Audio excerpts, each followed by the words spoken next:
J'ai dit que c'est la première session pour cette formation-là, mais je trouve que c'est une formation très très importante pour les étudiants, quel que soit en licence appliquée ou bien en licence ou bien en ingénierie, en master aussi, parce que euh, c'est très important de connaître les notions de base de calcul des structures, d'études mécaniques des structures, parce que tout le reste, en termes de dimensionnement, de vérification des structures, elle est basée sur la RDM, puisque lorsqu'on va modéliser une structure, peu importe le logiciel qu'on va utiliser, on va modéliser et après on va dimensionner. Le résultat, la qualité des résultats, elle dépend essentiellement de la modélisation, des conditions aux limites qu'on a pris. Et donc, c'est très intéressant ici d'insister sur les notions de base de la résistance des matériaux. Donc, c'est une formation dans laquelle on va présenter le calcul manuel pour la résolution des différents types de structures. Je vais parler après quels sont les différents types et natures des structures, afin de connaître la première phase nécessaire pour le dimensionnement ou bien vérification des différents types de structures, quels que soient dans le domaine des bâtiments, dans le domaine mécanique ou bien dans le domaine des ouvrages d'art. Donc, l'objectif principal de cette formation, c'est de connaître les différentes méthodes du calcul RDM, comme je vous ai dit, ou bien pour dimensionner une nouvelle structure, ou bien pour vérifier une structure existante. J'insiste ici sur la différence entre les deux points, parce que dans le domaine, par exemple, de génie civil,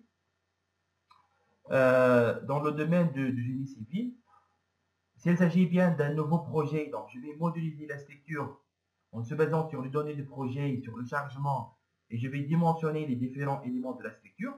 Mais d'autre part, ou bien dans d'autres projets, vous avez une structure existante, et ou bien on va changer l'usage de la construction, ou bien on va appliquer des nouvelles charges sur la structure, et donc notre travail, c'est la vérification des éléments existants de la structure. Est-ce que ça passe ou non vis-à-vis des nouvelles charges appliquées ou bien ces changements-là. Donc,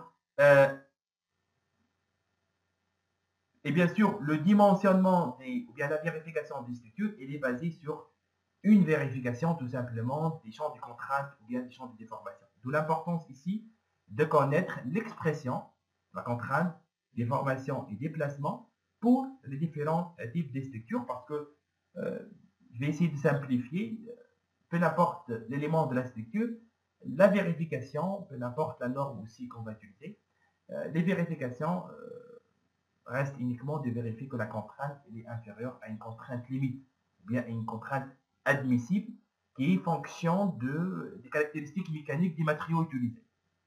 Donc, finalement, peu importe, béton armé selon BAOL, selon le code 2, les structures métalliques, les constructions mixtes, finalement, je vais vérifier que la contrainte dans l'élément de la structure, bien dans la pièce mécanique, la contrainte, elle ne dépasse pas la contrainte limite, qu'on appelle une contrainte admissible.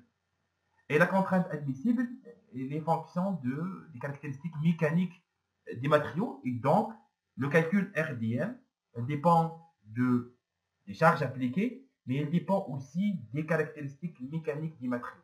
Donc là, il faut avoir une idée sur ces différentes parties-là nécessaires pour le calcul des contraintes, des formations et des placements. Bien sûr, il y a des relations entre ces différents paramètres ou bien ces différentes grandeurs. Et bien sûr, si il s'agit bien d'une structure métallique, bien d'une pièce mécanique, ici aussi, on va utiliser l'RDM afin de terminer les sollicitations pour vérifier les assemblages, quel soit assemblage soudé ou bien un assemblage boulonné. Donc, dans cette formation-là, pratiquement l'ensemble des différentes parties, elles portent sur la résolution des problèmes mécaniques, des éléments poutres, résolution, c'est-à-dire déterminer les réactions aux appuis, et le traçage des diagrammes des efforts internes. J'ai dit pour différentes structures. Donc ici, on va parler des structures isostatiques ou bien des structures hyperstatiques, parce que les deux existent, bien sûr, dans les différents domaines. Donc, c'est pas uniquement ça. L'RDM, il ne s'arrête pas ici. C'est bon. Je connais les méthodes pour le calcul des réactions aux appuis, pour la résolution des problèmes et pour le traçage des efforts internes. Non, mais l'objectif, comme je vous ai dit, c'est de chercher les champs de contrainte et de déformation. Et donc, à part la détermination des efforts internes, il nous reste d'autres paramètres qui influencent sur la contrainte. Et c'est pas qui influence, mais dans la contrainte, elle dépend aussi, pas uniquement des efforts internes, mais elle dépend aussi du matériau, donc des caractéristiques mécaniques du matériau, et aussi elle dépend des caractéristiques géométriques des éléments étudiés. Donc là, si je simplifie, ou là je résume, dans l'RDM, il faut connaître trois parties. La première partie, si on arrive à bien maîtriser ces trois parties-là, c'est bon. C'est bon, on est très bien. Et on peut étudier les structures, quel que soit avec un calcul manuel ou bien avec un logiciel. Je répète et j'insiste, c'est que le logiciel, c'est un outil qui va simplifier le calcul qu'on va effectuer manuellement. C'est tout simplement ça. Robot, ou bien Arch, c'est un logiciel, ou bien l'RDM6, c'est un logiciel qui nous permet d'aller vite dans le calcul des sollicitations, dans le calcul des contraintes. Est-ce que les résultats obtenus sont corrects ou non dépend de quoi? Dépend de la modélisation. Et donc, pour moi, et d'après mon expérience dans ce domaine-là, les ingénieurs forts, les techniciens forts, sont des ingénieurs qui sont très basés dans le domaine de la RDM et de le calcul des structures parce qu'ils ont la possibilité d'analyser les résultats. C'est ça, d'analyser est-ce que c'est correct ou non, et d'analyser les diagrammes des efforts internes des portiques étudiés, des bâtiments étudiés ou bien de la poutre étudiée, dépend de votre finalement compétence finalement dans ce domaine. Donc, je reviens aux trois parties. La première partie, c'est d'avoir la possibilité de résoudre les problèmes mécaniques, la recherche des réactions aux appuis et le traçage des diagrammes des efforts internes. Mais on cherche quoi? On ne cherche pas ça, on cherche les contraintes. Les contraintes, elles dépendent de matériaux. Donc, on doit connaître le comportement des différents matériaux, béton, acier, bois, aluminium, ainsi de suite, et de connaître comment on peut déterminer les caractéristiques géométriques de la section en termes de inertie pour les éléments fléchis, section R de la section transversale pour les éléments comprimés, les deux pour les éléments soumis à la friction composée. On va voir ça par la suite. Pour cette formation-là, comme je vous ai dit, elle est divisée en deux parties, une partie cours calcul manuel et une partie modélisation, mais je ne vais pas terminer la première et j'intègre la deuxième et je commence la deuxième partie, non, c'est au fur et à mesure et en parallèle. C'est ça. Donc, bon, j'ai présenté mon CV, donc c'est bon. Et donc, c'est une formation dédiée, ou bien le public cible, ce sont les étudiants, les licenciés, les ingénieurs et les professionnels dans le domaine du génie civil. Ok. Donc, dans cette séance-là, je vais commencer de parler sur l'RDM, de façon générale, et sur les liaisons. Aussi, on va parler il existe trois types de structures dans le domaine du génie civil, dans le domaine du génie. Les structures hypo, iso et hyper. Mais les hypo, ce sont des structures qui ne sont pas stables. Et je vais vous présenter des exemples. Et donc, on n'a pas besoin d'étudier ces structures-là. On étudie uniquement les structures stables. Les structures qui peuvent résister aux efforts appliquer les structures, tu peux résister aux efforts appliqués et de transmettre les charges vers les autres éléments. Je vais prendre un bâtiment, je dois étudier une poutre. Si vous regardez partout, la poutre ne se déplace pas, donc elle est stable.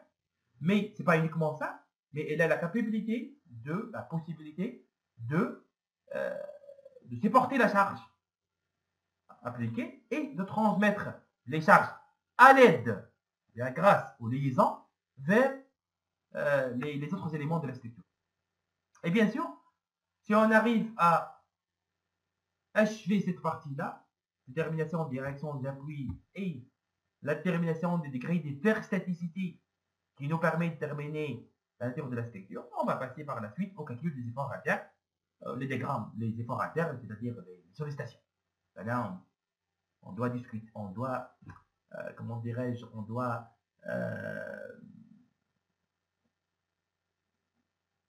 faire attention finalement de la différence entre des actions extérieures appliquées sur la structure, des forces appliquées sur la structure ou bien l'élément de la structure, et entre les sollicitations. Les caractéristiques géométriques, c'est une partie très très importante. Je reviens à Mohamed pour votre question. Caractéristiques géométriques, c'est une partie très très très importante. Et bien sûr, on ne va pas parler beaucoup sur le calcul manuel des caractéristiques géométriques, mais je vais vous présenter la méthode qui nous permet, en utilisant le logiciel de calcul, pour bien déterminer les caractéristiques géométriques des sections compliquées. Des sections classiques, je peux présenter un tableau qui résume toutes les caractéristiques géométriques. Je reviens à la question de M. Mohamed. Donc, c'est quoi la différence entre une structure isostatique et hyperstatique? J'ai parlé au début lorsque j'ai présenté la formation, j'ai dit que la première partie de la formation de l'RDM de façon générale, c'est la détermination des réactions aux appuis, la résolution des problèmes. Et la détermination des réactions aux appuis, c'est simple pour les structures isostatiques parce que le nombre des équations égale le nombre des équations égale le nombre des réactions aux appuis. Mais pour les structures hyperstatiques, le nombre de réactions aux appuis, elle dépasse le nombre des équations et donc on utilise d'autres méthodes pour la résolution des problèmes. Donc, je vais détailler tout ça après et je vais aller doucement, essentiellement dans ces points-là. Mais de toute façon, pour le moment, il faut comprendre que structure isostatique ou bien une structure hyperstatique, les deux sont des structures stables, qui ne bougent pas lorsqu'ils sont soumis à des forces. Mais la différence du point de vue calcul RDM, toujours les structures isostatiques sont plus simples dans la résolution des problèmes parce que le nombre des équations d'équilibre égale le nombre des réactions aux appuis. Par contre, pour les structures hyperstatiques, ce sont les structures les plus rencontrées dans le domaine du génie civil, dans le domaine mécanique aussi, je pense. Parce que avec des structures hyperstatiques, on peut minimiser la section de coffrage, la section d'armature pour les éléments de la structure, ou bien pour la section des arbres, ou bien pour la section des poutres métalliques. Mais ça reste aussi les structures isostatiques existent. Je prends un exemple très simple, très connu, les ponts à poutres. Dans le domaine du génie civil, les structures sont des structures isostatiques parce que la poutre, elle est simplement appuyée sur les deux piles, bien sûr, le quai et le pile. Finalement, les quais et le pile, finalement, c'est une poutre qui est isostatique et donc, de point de vue mécanique, sont stables, mais de point de vue RDM, les structures isostatiques sont plus simples dans la résolution, c'est-à-dire sont plus simples dans la détermination des réactions, du calcul des réactions aux appuis. Donc, supposons que j'ai terminé le calcul des réactions aux appuis, je passe au calcul des efforts internes et le calcul des caractéristiques géométriques de la section. L'ensemble nous permet par la suite de calculer le champ de contrainte, le champ de déformation pour les différents éléments de la structure, ou bien pour la structure étudiée, et je passe directement par la suite vers la dernière partie qui est le dimensionnement, ou bien, comme je vous ai dit, la vérification de la structure. Je répète, parce que c'est très très important et pour une dernière fois pour qu'on puisse commencer les différentes parties de notre formation. L'objectif principal ici, c'est de parler sur 3 points. Le premier point, c'est la résolution des mécaniques des structures. C'est-à-dire, c'est la résolution des structures, c'est-à-dire la détermination des réactions aux appuis et le traçage du diagramme des efforts internes. La question qui se pose ici, pourquoi je cherche à tracer les diagrammes des efforts internes? C'est une présentation graphique des moments d'effort tranchant et effort normal afin de déterminer la section la plus sollicitée, déterminer le moment, bien l'effort normal ou bien l'effort tranchant maximal pour que je puisse déterminer la section la plus sollicitée et pour le calcul des contraintes maximales et des déformations maximales. Donc la première partie, c'est le calcul des réactions aux appuis et le traçage des diagrammes des efforts internes pour les structures isostatiques et parastatiques. Dans une deuxième partie, puisqu'on cherche à déterminer le champ des contraintes et le champ de déformation pour qu'on puisse vérifier la structure, la contrainte et la déformation, elles dépendent à part. Elle est fonction de quoi? Elle est fonction des moments fléchissants, effort tranchant, effort normal, mais elle est fonction aussi des caractéristiques géométriques de la section et des caractéristiques mécaniques du matériau. Donc, 3 parties, avec ces 3 parties-là, les efforts internes, les caractéristiques géométriques de la section et les caractéristiques du matériau, on peut arriver à calculer les champs de contraintes et par la suite des formations et des placements pour la structure étudiée. Et finalement, je reviens à appliquer la norme considérée pour vérifier la contrainte maximale appliquée dans l'élément par rapport à la contrainte admissible. Et la contrainte admissible, ce n'est pas la contrainte maximale qui peut être supportée par la barre, mais c'est une contrainte maximale divisée par un coefficient de sécurité. Ok. Donc, c'est ça. Donc, c'est toujours dans le même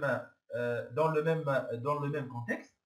Et bien sûr, pour les deux différents domaines, dans le domaine des mécaniques, donc l'RDM, c'est un moyen et une partie importante pour le calcul et le dimensionnement des pièces mécaniques, telles que les arbres, bien pour vérifier les assemblages. Pour le domaine du génie civil, et donc c'est une partie qui nous permet, comme je vous ai expliqué, de terminer les sections les plus sollicitées afin de calculer les contraintes, les formations, et on va par la suite démentionner les éléments en béton armé si il s'agit bien d'une structure en béton armé, ou bien des profilés métalliques si il s'agit bien d'une charpente métallique, et ainsi de suite. Donc, on a les constructions mixtes, les charpentes en bois, ou les bâtiments en béton précontrat. Donc, le matériau, elle va intervenir dans le calcul des contraintes. Mais la résolution des problèmes reste la même pour n'importe quel type de matériau, mais entre parenthèses, parce que je vais parler après des hypothèses prises dans la RDM pour que les règles de l'RDM soient appliquées. Est-ce qu'il y a des questions?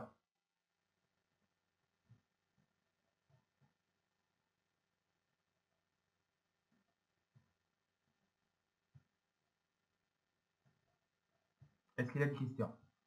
Sinon, je passe. OK? Donc,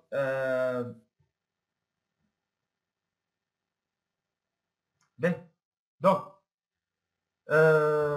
ok, je vais juste ici présenter des exemples j'ai insisté ici sur le calcul des efforts internes pour qu'on puisse dimensionner la structure. Regardez par exemple ici, dans le domaine des constructions métalliques, bon, ici, si on va parler des profilés métalliques, ils sont soumis à par exemple, si je vais prendre un poteau qui est soumis à la compression. Et donc, lorsqu'elle est soumise à la compression, la barre elle est comprimée. Qu'est-ce qu'on va vérifier? On va vérifier pour les éléments élancés la stabilité de l'élément vis-à-vis du port normal de compression. Et donc, on va vérifier ici le flambement. Regardez ici, on doit vérifier que les forces de compression, ici, on va utiliser bien sûr la RDM pour déterminer l'effort normal, ici. Donc, la partie gauche, c'est l'effort appliqué maximal sur la barre considérée. Regardez, par exemple, ici, j'ai présenté un exemple d'un poteau soumis à un effort normal. Et donc, on va étudier, on va dimensionner le poteau par rapport à l'effort maximale de compression. Donc ici indiqué en bas en rouge. Donc c'est ça la partie RDM, c'est pour déterminer la partie gauche, et ce qui représente l'effort de compression maximale appliqué sur la barre. Pour la partie droite, représente quoi? Représente l'effort maximal qui peut être supporté par cette barre-là. Si l'effort appliqué il est inférieur ou égal, l'élément est stable vis-à-vis le flambement. Si l'effort appliqué elle dépasse cette quantité-là, donc on doit améliorer la performance des profilés en changeant les matériaux ou bien en changeant les caractéristiques géométriques. Regardez dans la partie droite, c'est important. Le A représente l'aire de la section transversale. Donc, ça confirme ma remarque sur que la vérification des résistances elle dépend aussi des caractéristiques géométriques. Donc, si j'ai une section si j'ai un profilé dans la section il est importante, donc ça, l'effort de résistance va s'améliorer. Et donc, il résiste bien à l'effort de compression. Aussi, les paramètres mécaniques du matériau et l'interviennent, parce que ici, vous avez Fy, et Fy représente la contrainte limite élastique. Et donc, la performance mécanique du matériau aussi influence sur l'effort de résistance. Sur un gamma, et gamma, dans ce cas-là, représente un coefficient d'obscurité. Donc, juste pour continuer et pour confirmer qu'il s'agit bien d'une vérification d'une contrainte, le n sur A représente la contrainte, sigma égale à n sur A pour le cas des éléments comprimés. Si vous avez un élément comprimé, la contrainte égale l'effort appliqué sur la surface, inférieur ou égal, oubliez xi et gamma, et gamma, bêta, Fy. Fy, c'est la contrainte limite élastique. Donc, la vérification finale de la stabilité de la barre, elle est fonction de la contrainte appliquée sur la barre par rapport à une contrainte limite. Et la contrainte limite ici, c'est la contrainte de limite d'élasticité du matériau qui est l'acier dans ce cas-là. La contrainte limite d'élasticité. Et divisé par un coefficient M1 pour parler de la contrainte admissible. Et donc, cette relation-là résume bien ce que je suis en train d'expliquer. La vérification, finalement, revient à vérifier que la contrainte est inférieure à la contrainte admissible. D'où l'importance ici. Donc, oui, l'RDM, l'importance de l'RDM, c'est dans la termination de l'effort normal, dans la barre, et on va travailler avec l'effort normal de compression maximale. Aussi, dans le calcul des caractéristiques géométriques des sections transversales, et dans ce cas-là, pour les éléments comprimés, c'est l'aire de la section transversale qui intervient. N'oubliez pas aussi l'importance des caractéristiques mécaniques du matériau, représentées ici dans le Fy. Et le Fy, lorsque je vais parler du comportement du matériau, je vais revenir de parler sur les essais expérimentaux qu'on doit réaliser pour déterminer le Fy. Donc, l'objectif, c'est quoi maintenant? C'est de maîtriser les techniques pour déterminer l'effort normal, pour calculer les sections, les caractéristiques géométriques de la section transversale, et par la suite, pour connaître comment on peut lire les lois de comportement pour déterminer les paramètres mécaniques. Le reste, ce sont des applications numériques. Un deuxième exemple utilisé, toujours dans les constructions métalliques, lorsque cette fois-ci, vous avez un élément qui est soumis à la flexion composée.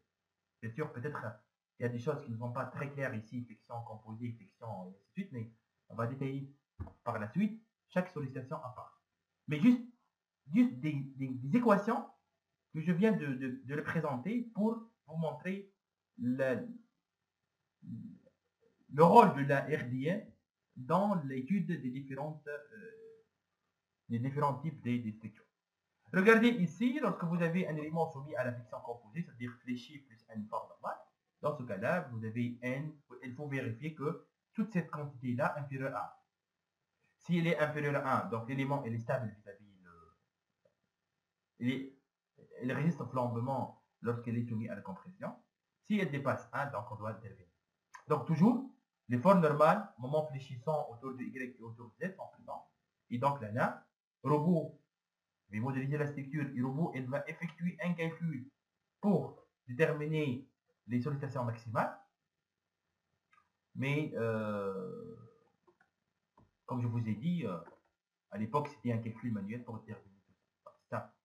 C'est vrai que dans la vie professionnelle, parfois, on rencontre des cas là où on a besoin d'effectuer un calcul manuel pour le dimensionnement de mais généralement avec les logiciels de calcul, mais il reste toujours la bonne modélisation. C'est le seul moyen qui nous permet d'obtenir des bons résultats. Et donc, des bons résultats. Et donc, pour bien vérifier cette condition-là, il faut bien déterminer N et M. Et donc, la détermination de N et M, elle dépend de plusieurs paramètres là où on doit faire attention. Et c'est ça l'objectif de cette formation-là, c'est de vous permettre de maîtriser cette partie-là pour arriver à réaliser des différents modèles avec le logiciel de calcul dont vous êtes capable d'analyser les résultats obtenus. Kiff, dans le cas de béton armé, par exemple, pour le calcul des sections des armatures longitudinales, on a besoin de terminer toujours la présence des efforts appliqués, effort normal ici, appliqués sur le poteau. Et donc, c'est Arch qui va nous permettre, ou bien un robot qui va nous permettre de terminer ça, mais toujours, comme je vous l'ai dit, la présence de la RTM dans les différentes formules de vérification, du dimensionnement, du calcul ferriage, ainsi de suite. Donc, l'organigramme suivant résume les différentes démarches sur lesquelles j'ai parlé, un bon résumé ici, de vous présenter les différentes démarches, bon, quel que soit un calcul manuel ou bien un calcul en utilisant un logiciel, mais c'est toujours le même schéma qu'on va suivre pour arriver à dimensionner ou bien à vérifier votre structure. La première étape, c'est de parler des forces appliquées sur la pièce mécanique ou bien sur l'élément de la structure. Et je dis bien, il faut faire attention, ici il y a une grande différence entre les forces appliquées, les efforts extérieurs appliqués, ou bien les actions extérieures appliquées sur l'élément de la structure, et entre les efforts internes ou bien les sollicitations. Ce sont deux choses différentes, mais les efforts internes sont en fonction toujours des forces extérieures appliquées. Donc la première chose, c'est de présenter le modèle, de bien présenter les forces appliquées sur la pièce ou bien l'élément considéré. Par la suite, je vais modéliser ici la structure. S'il s'agit bien d'une poutre, arbre ou bien un poteau, peu importe. Je vais modéliser la structure et sur laquelle je vais appliquer les forces extérieures. Donc, c'est la présentation du schéma mécanique du problème. Mais si je vais parler ici de structure ou bien un élément de la structure, métallique, béton armé, peu n'importe, elle est caractérisée par une section transversale. D'où l'importance ici de déterminer les caractéristiques géométriques de la section en termes de surface, inertie. Bien sûr, par la suite, dans la séance prochaine, on va parler des caractéristiques géométriques. Mais maintenant, on s'intéresse aux liaisons, réactions aux appuis et des efforts internes. Lorsque je vais préparer la poutre avec les charges appliquées, je vais déterminer les réactions aux appuis et je vais tracer les diagrammes des efforts internes. Moment, effort tension, effort normal. Mais bien sûr, ça dépend du problème étudié. Je peux rencontrer des poutres qui sont soumises uniquement à un moment fléchissant. On parle ici des poutres fléchies. Des poutres qui sont, ou bien des poteaux qui sont soumis uniquement à un effort normal, des éléments comprimés ou bien tendus, ou bien les poutres ou bien les éléments de la structure qui sont soumis uniquement au cisaillement, un effort tranché. Ou bien, je peux avoir un élément dont les trois efforts sont présentés. Si j'arrive à déterminer le diagramme ici des efforts internes, avec la détermination des caractéristiques géométriques, je peux par la suite passer au calcul des contraintes et des formations. Je répète, jusqu'à maintenant, je suis en train de présenter la démarche. Je n'ai pas encore détaillé aucune partie. Par la suite, c'est le calcul des contraintes. Ici, elle va intervenir la norme de conception. Le code 2, le code 3, le code 4 pour les constructions mixtes, BAOL 91 pour les bâtiments béton-armés.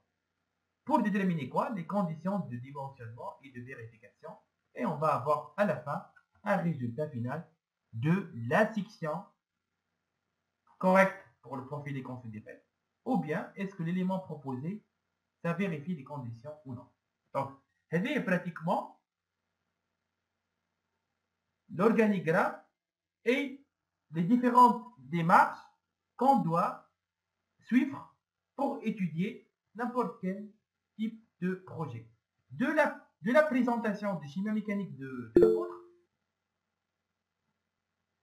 avec les forces appliquées, jusqu'à la détermination des réactions aux appuis des grammes isophores internes, c'est le corps de l'RDF, plus le calcul des déformations, et à la fin, on va utiliser n'importe quelle norme pour regarder quelles sont les vérifications qu'on doit effectuer et toutes les conditions à vérifier et les fonctions de l'effort appliqué, des efforts internes, des caractéristiques géométriques, des caractéristiques mécaniques des matériaux et des conditions de sécurité. Oui, c'est Mohamed. Est-ce que vous avez des questions?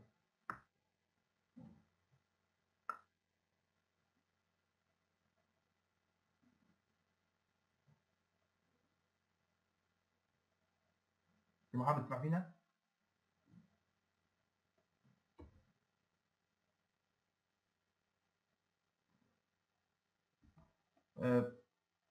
N'hésitez pas s'il y a des questions. Hein. N'hésitez pas s'il y a des questions, parce que c'est très très important.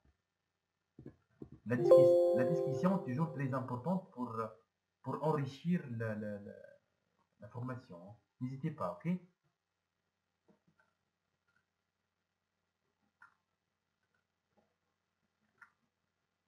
Ok. Donc, bon, c'est la même chose. Hein, c'est la même chose. Donc, c'est action extérieure. Vous avez une boîte dans laquelle donc, vous avez les forces extérieures. Vous avez, pour la modélisation, vous avez les forces extérieures appliquées sur la construction. Vous avez dans cette boîte-là ou bien un calcul manuel ou bien un logiciel de calcul qui vous permet de déterminer les sollicitations, les efforts internes et par la suite le calcul des déformations. C'est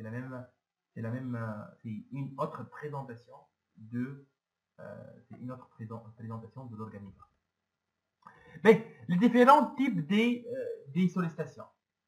Ok, Serge, je vais parler ici des différents types des sollicitations. Dans n'importe quel projet mécanique, génie civil, vous allez avoir des éléments qui sont soumis à une de ces sollicitations-là présentées dans ce terme-là. Donc, on va parler dans un premier point, ou un premier cas qu'on va parler, sur lequel on va parler, ce sont les efforts internes. Ce sont les éléments soumis à des efforts normaux. Ok, c'est ça. C'est tout simplement, si vous avez, comme dans ce cas-là, hein, vous avez une barre soumise à un effort de compression ou bien à un effort de traction. Donc, on l'appelle des éléments comprimés, des éléments qui sont soumis à un effort interne normal. Ou bien compression, ou bien traction.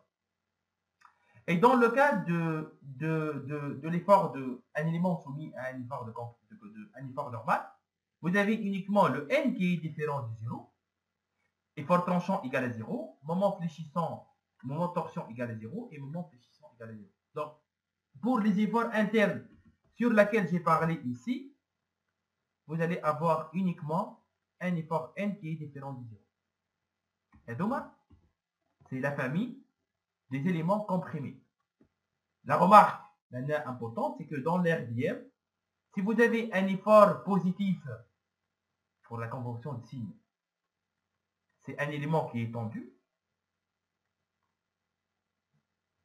Si l'élément est soumis à un effort négatif, donc c'est un élément qui est comprimé.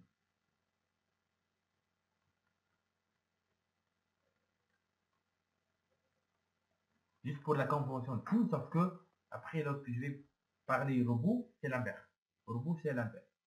Le robot, si vous avez un effort positif, c'est la compression. Si vous avez un effort négatif, c'est la pression. Mais donc, pour la convention de signe de la RDM, toujours, si je vais présenter un exemple dont j'ai trouvé n négatif, donc c'est l'élément il est comprimé.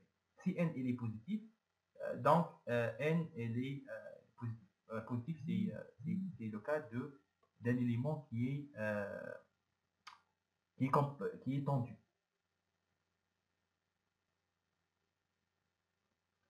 Bien, donc, et c'est généralement, c'est le cas le plus simple dans la RDM. Les éléments comprimés ou bien tendus, c'est-à-dire les éléments soumis à un effort normal, sont les éléments, c'est le cas le plus simple. Mais, qu'est-ce que ça veut dire donc, dans le deuxième cas, c'est un élément qui est soumis à la flexion pure. Lorsque la poutre, regardez ici le schéma, elle est fléchie.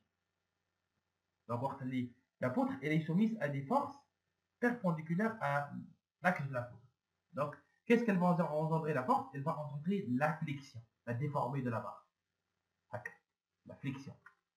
Dans ce cas-là, pour une flexion pure, c'est-à-dire uniquement le moment qui est différent de 0. Ici, plutôt. C'est le moment qui est différent de 0. Le moment torsion égale à 0, l'effort tranchant égale à 0, et l'effort normal qui est égal à 0. Et donc, si je vais parler des poutres fléchies, bien des sections soumises à la flexion pure.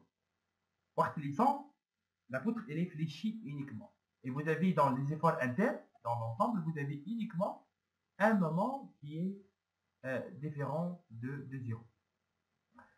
C'est quoi la différence entre flexion simple et flexion pure?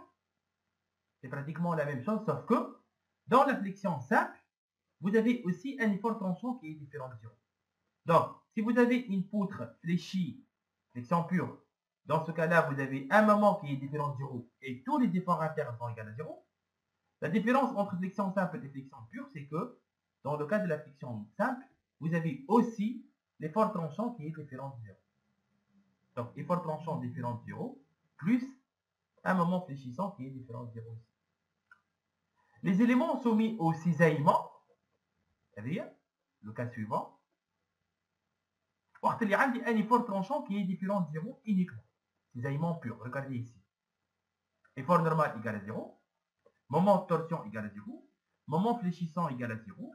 Qu'est-ce qu'il me reste? Il me reste uniquement un effort tranchant qui est différent de 0. Et donc, les sections qui sont soumises au cisaillement pur. Ils sont soumis à l'effort tranchant. Bien sûr, la torsion pure, comme si donc c'est une section qui est soumise à une rotation de la section. C'est-à-dire qu'il y a la torsion. Et surtout, là, c'est vrai que dans le domaine du génie civil, c'est rare. Bon, c'est rare de trouver des poutres ou bien des éléments qui sont soumis à la torsion. Mais par contre, dans le domaine de la mécanique pure, donc on peut trouver des arbres qui sont soumis à la torsion. Dans les pièces mécaniques, je peux trouver des arbres. Regardez le schéma en bas, à droite. Donc, c'est une section qui est soumise à une rotation de la section.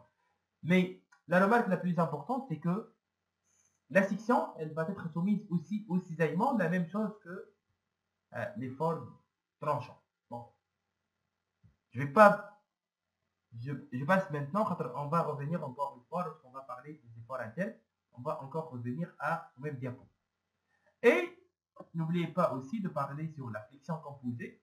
Et là, dans le domaine du génie civil, on va rencontrer beaucoup ces sollicitations-là parce que flexion composée, c'est-à-dire que vous avez deux à la fois. Flexion plus un effort. C'est ça. La flexion composée, c'est-à-dire composée. Composée de quoi? C'est une poutre fléchie plus elle est soumise à la compression. Compression plus un moment fléchissant, donc c'est la flexion composée. Comme je vous ai dit, je reviens après sur ce diapo-là, mais le plus important, c'est que peu importe l'élément étudié dans les constructions métalliques, dans les constructions en béton armé, en béton précontraint, en construction mixte, ou bien des pièces mécaniques, on va trouver c'est-à-dire on va étudier un cas dans les sollicitations, c'est une sollicitation parmi les sollicitations présentées dans ce tableau-là. Bien sûr, les notions de base et l'introduction générale s'arrêtent ici. Je vais revenir par la suite détailler les différentes parties de cette présentation-là. Et je vais maintenant commencer réellement le RDM. Et bien sûr, le premier point, c'est la définition. Qu'est-ce que ça veut dire une poutre d'abord? J'ai parlé de la poutre, de termination des réactions d'appui, la résolution des problèmes, les efforts internes.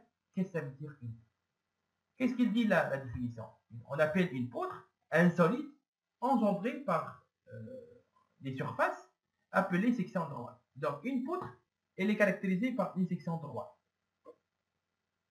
Donc là, j'ai parlé de détermination des caractéristiques géométriques. De quelle partie? De la section droite de la poutre.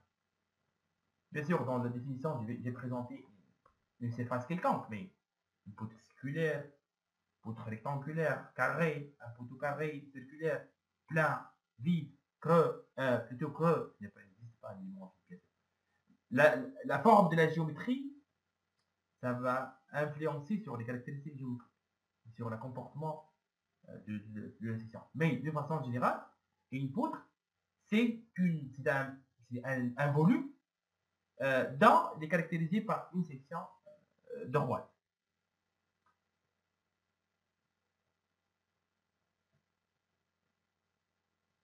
Mais lorsqu'on va présenter une poutre dans l'RDM, on va présenter ce schéma-là. On va présenter, on va parler ici on va parler ici de schéma mécanique de la poutre.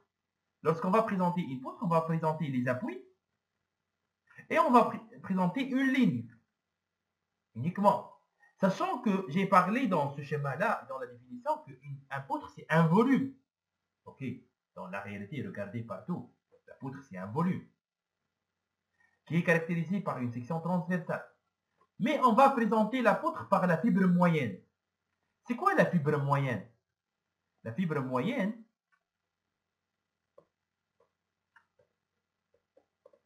c'est l'axe qui passe par le centre de gravité de la section transversale.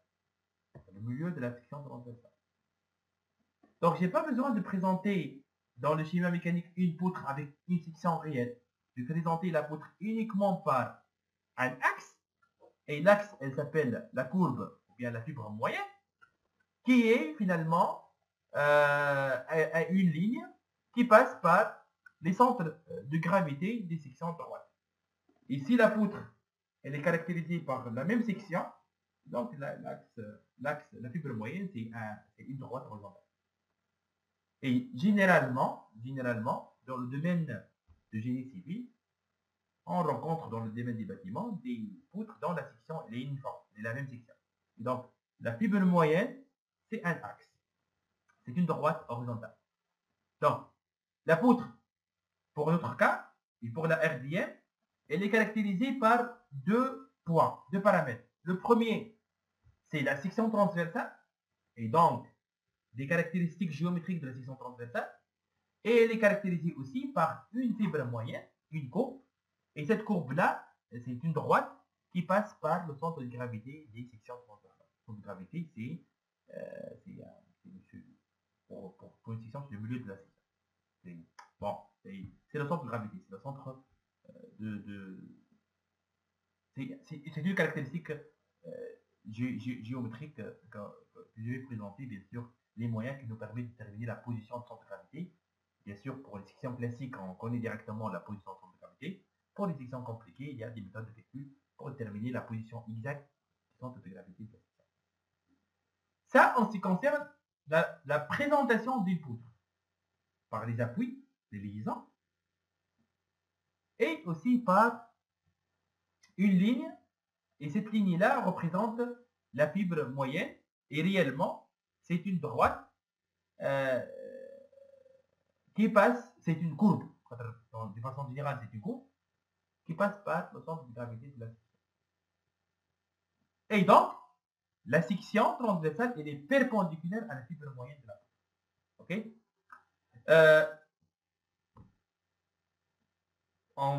On parle d'une poutre si la racine carrée de la surface elle est très faible devant la longueur de la poutre. Ça, en ce qui concerne la présentation géométrique de la poutre. En ce qui concerne le matériau, comme je vous ai dit au début de la formation, que le calcul, le résultat, en termes de contraintes des formations, elle dépend de l'intensité des efforts internes, mais elle dépend aussi des matériaux. Et le matériau considéré sont les matériaux homogènes et isotropes et continus. Continu, c'est-à-dire qu'il ne contient pas de vie, donc continu. Isotrope, c'est-à-dire il possède les mêmes caractéristiques mécaniques et physiques en tout point et dans toutes les directions. Homogène, c'est-à-dire qu'il est constitué de la même matière en tout point de la poutre et de la section transversale. Donc, regardez ici un exemple d'une poutre métallique en I ou bien une poutre en béton A. C'est vrai que la question qui se pose ici, c'est que dans le domaine du bâtiment, par exemple le béton, il ne s'agit pas d'un matériau homogène, ok, je suis d'accord, mais on suppose que ce matériau-là, il est homogène et isotrope pour qu'on puisse appliquer les règles de l'RDM, et c'est une hypothèse prise afin d'étudier finalement les projets en béton. C'est une condition prise parce que, comme je vous ai dit, l'acier, il est très clair que c'est un matériau. Si je prends de cette poutre-là, donc c'est une poutre en acier, c'est le même matériau, donc c'est homogène, continu, il contient du vide, et aussi il est isotrope, c'est le même matériau. Donc il possède en tout point et dans toutes les directions les mêmes caractéristiques géométriques, mécaniques et physiques. Par contre, pour les constructions, par exemple en béton, le matériau, le béton, il est composé de gravier, du granulat de carbonate, du ciment, pour les poutres en béton ciment, pour le béton ciment. Donc c'est le ciment, liant, plus le granulat, plus de l'eau, donc c'est un matériau hétérogène. Mais on considère ça comme étant un matériau homogène afin d'appliquer les règles de l'RDM. Mais il faut faire attention ici, les règles de l'RDM, sur laquelle on va parler durant toute cette formation-là, sont applicables pour les matériaux homogènes, constitués par la même matière en tout point, donc en tout point de la section transversale et en tout point le long de la poutre. Isotrope, c'est-à-dire en tout point, un de l'axe possède les mêmes caractéristiques mécaniques et physiques, mécanique en termes de résistance, limite d'élasticité, contrainte de rupture, physique en termes de masse volumique, poids volumique, et continu, c'est-à-dire qu'il ne contient pas de vide. Bon, pour le béton, il ne contient pas de vide, on va bien le libérer et on va bien exécuter l'élément de la structure. Kiff, comme on peut étudier des éléments poutres, on peut aussi étudier des éléments plaques. Les plaques. Les plaques, dans le domaine de la RDM, ce sont des éléments tels que l'épaisseur H, ici, elle est très très faible devant les autres dimensions, la largeur et longueur de la plaque. Et donc, dans le domaine des constructions, bien sûr, ici, si je prends l'exemple du dalle pleine, c'est un élément dont l'épaisseur elle est très faible devant les autres dimensions. L'épaisseur de la dalle, par exemple, 20 cm, devant la portée de la dalle qui est égale à 8 mètres. 20 mètres, elle est négligeable devant 8 mètres, donc je peux considérer ça comme étant une plaque.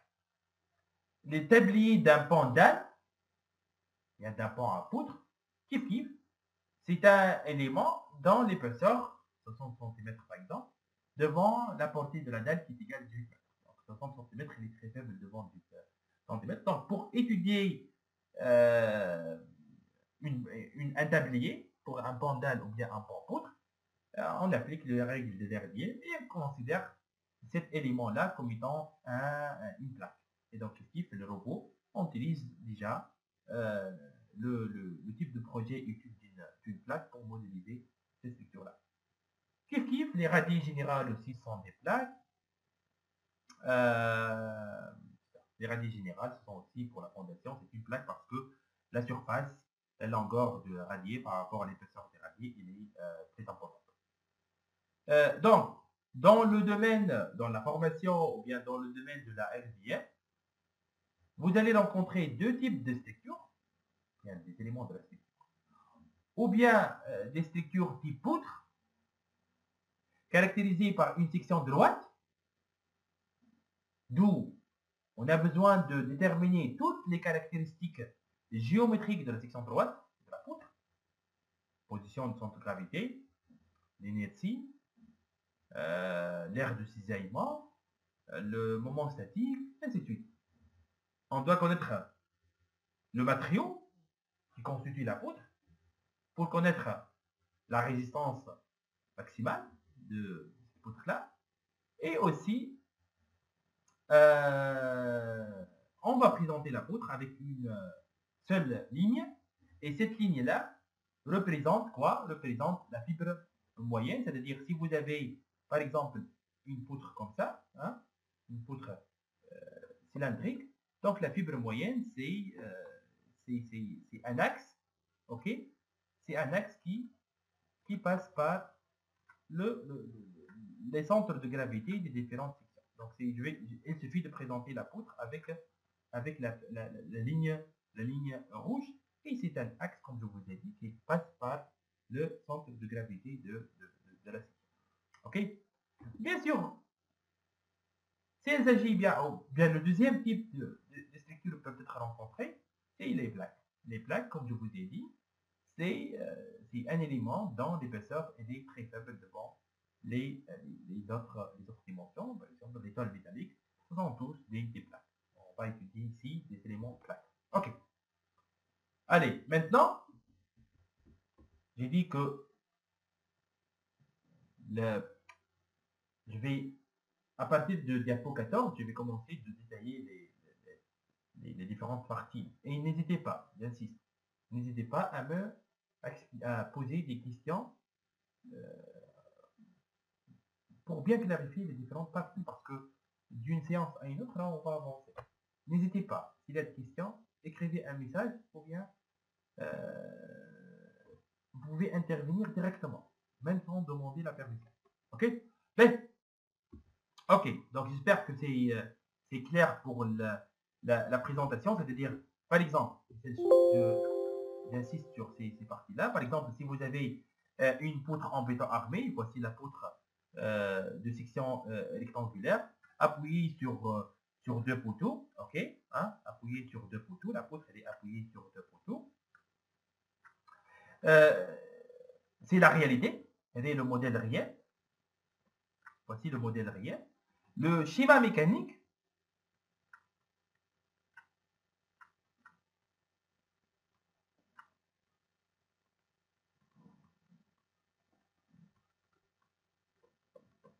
je vais présenter tout simplement. Vous avez ici le centre de gravité, donc voici la ligne moyenne. Je vais présenter la poutre par une ligne moyenne, la fibre moyenne plutôt. Et, bien sûr, afin de bien modéliser la poutre, il faut bien connaître la nature des liaisons entre poutre et poteau. Et c'est ça l'objectif de la prochaine partie. Voici la présentation des poutres. Supposons que cette poutre, je peux prendre différents exemples. Supposons que cette poutre-là, elle supporte un poteau naissant, un poteau. Et je ne vais pas présenter un poteau ici, mais je vais présenter une force concentrée. Et cette force concentrée-là représente l'action extérieure du poteau appliqué sur la poutre. Et pourquoi on présente ce schéma mécanique-là? C'est pour dimensionner la poutre afin que les dimensions de la section qu'on va trouver résistent bien à l'effort appliqué transmis par le poteau. Supposons dans un deuxième cas que la poutre elle est supporte un mur. Un mur, par exemple, en maçonnerie en briques. Okay? Je vais terminer la charge qui représente le mur et je vais présenter ici une poutre soumise à une charge répartie. Je représente quoi cette charge répartie? C'est une action extérieure. Je n'ai pas encore parlé des actions intérieures. Des sollicitations plutôt, ou des efforts intérieurs. Donc, représente quoi cette force-là répartie? Représente l'action du mur exercée sur la poutre. Kif kif. Si il s'agit bien d'un mur, mais qui est appliqué uniquement sur une partie de la poutre. La poutre, c'est l'autre, c'est tout. Par exemple, si une distance égale 3 mètres. Je vais présenter ici une charge répartie appliquée uniquement sur 3 mètres. C'est la partie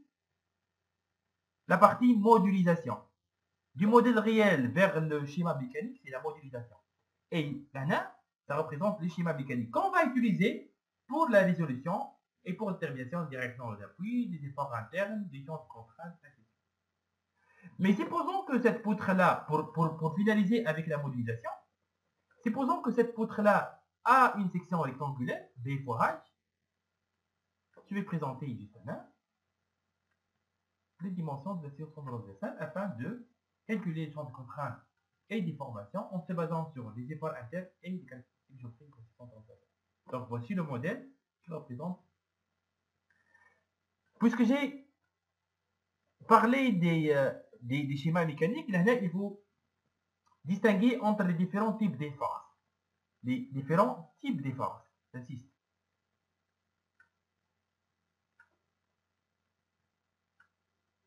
J'ai parlé des différents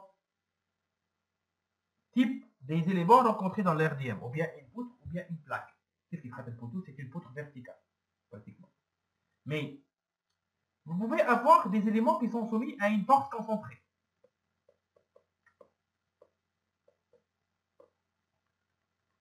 Comme l'exemple déjà traité, un poteau naissant pour une poutre. Le poteau, elle va exercer une force concentrée appliquée en un point. Et l'unité de cette force-là, c'est le Newton dans le système international. Je peux avoir ici des poutres, des dalles, bien des poteaux soumis à une force répartie. Une charge répartie. Charge répartie. Répartie linéaire. Je vais répartie linéaire. Elle est appliquée sur une distance bien déterminée, ou bien sur toute le longueur de la poutre. Puisqu'elle est linéaire. Bon, uniforme ou bien non uniforme, ça dépend de la charge. Je peux avoir une charge, par exemple, trapézoïdale ou bien rectangulaire. De toute façon, peu importe, uniforme ou bien non uniforme, ça reste toujours une charge répartie. C'est quoi l'unité dans ce cas-là? C'est le Newton par mètre linéaire. Ou bien, pour des éléments surfaciques tels que les dalles, les plaques, de façon générale, c'est la charge répartie michelinique. Sont les charges réparties,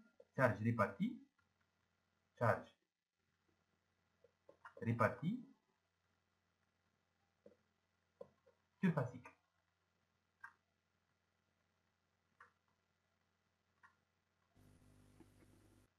Et l'unité dans ce cas-là, c'est le Newton par mètre carré. Donc, pour les différents types de structures rencontrées, je peux avoir des éléments soumis à des forces concentrées, soumises à des charges linéiques, uniformes ou bien non, ça dépend du cas, et ou bien des charges surfaciques. Voici les différentes unités. Donc, juste pour préciser, c'est quoi le Newton? On utilise le deuxième principe de Newton, F égale M fois A, ou bien M fois G. L'unité de la force, c'est le Newton. Donc, c'est quoi réellement le Newton? La masse en kilogrammes. Et l'accélération de pesanteur, c'est mètre par seconde carré. Donc, 1 Newton, c'est tout simplement le kilogramme par mètre par seconde carré. Ici, l'unité de la force. Ok. Bon, là, c'est juste parce qu'on va étudier plusieurs types de structures dans différents types de structures.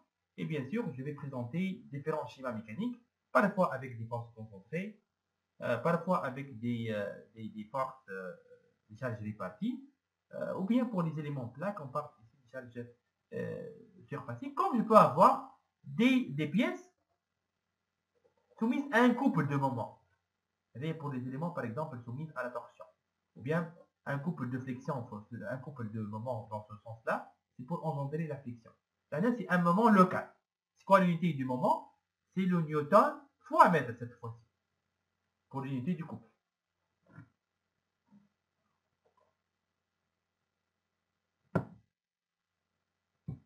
Ben, donc,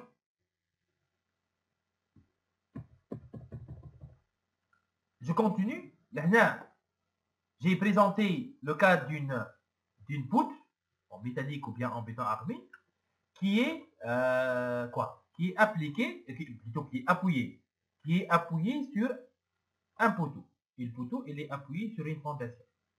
Ou là, le poteau, il est appuyé sur un autre poteau s'il s'agit bien de l'étage intermédiaire. Ok? Ben, et je vais chercher à modéliser cette structure-là. Donc, je vais présenter la fibre moyenne, mais la géométrie de la section transversale, mais c'est important ici de bien estimer ou de bien déterminer la nature de la liaison. Et donc là, on doit faire attention, bon, on doit bien connaître les différents types des appuis et les différents types des liaisons rencontrées dans le domaine du mécanique. C'est quoi, même dans le domaine des mécaniques, c'est quoi le rôle de la liaison? Le rôle de la liaison, c'est la bonne transmission de la charge générée par la poutre et transmise vers les autres éléments. Tout simplement. Je vais terminer les efforts internes de la poutre pour dimensionner la poutre. Mais pour dimensionner par la suite poteau, il faut bien déterminer la charge générée par la poutre transmise vers le poteau. Et c'est quoi l'élément qui va assurer cette transmission-là? Ce sont les liaisons. Ok? Ben.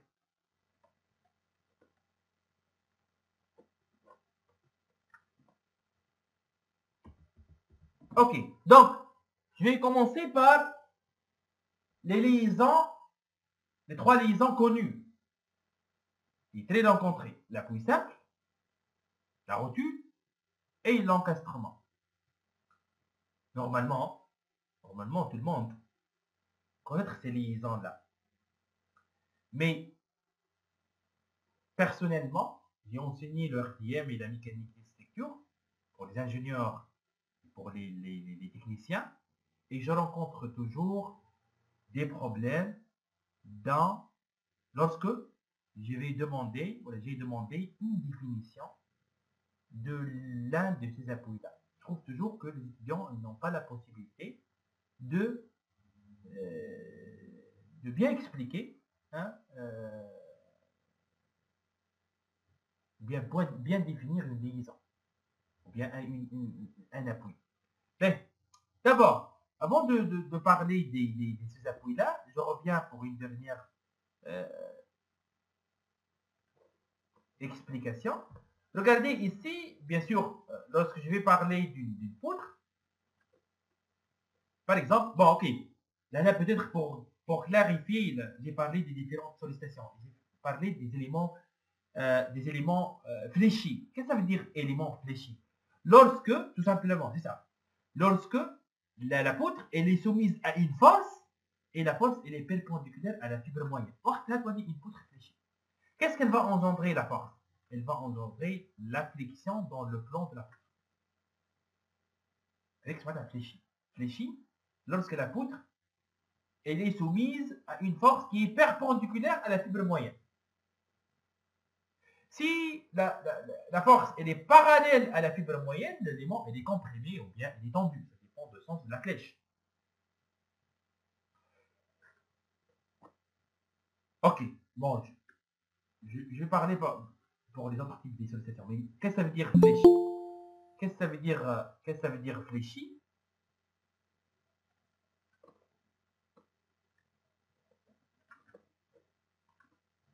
Qu'est-ce que ça veut dire une poutre fléchie?